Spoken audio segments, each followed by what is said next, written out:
ஓம் ஸ்ரீ குருப்யோ நமஹ.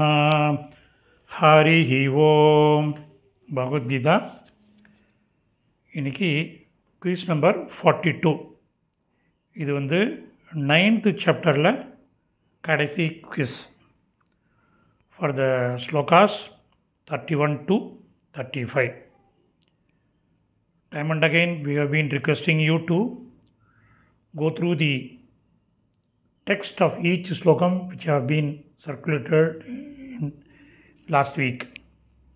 So அந்த டெக்ஸ்ட்டை குயிஸ் அட்டன் பண்ணுறதுக்கு முன்னாடி ஒரு வாட்டி எடுத்து படித்து பாருங்கோ, கோத்ரூ பண்ணுங்கோ. அதுக்கப்புறம் இந்த குயிஸ் நீங்கள் அட்டன் பண்ணிங்கன்னா உங்களுக்கு எல்லா கொஸ்டினும் ஆன்சர் பண்ண மாரி இருக்கும், ஈஸியாக இருக்கும். You can get 100 out of 100. தன்யவாதக. ராம் ராம்.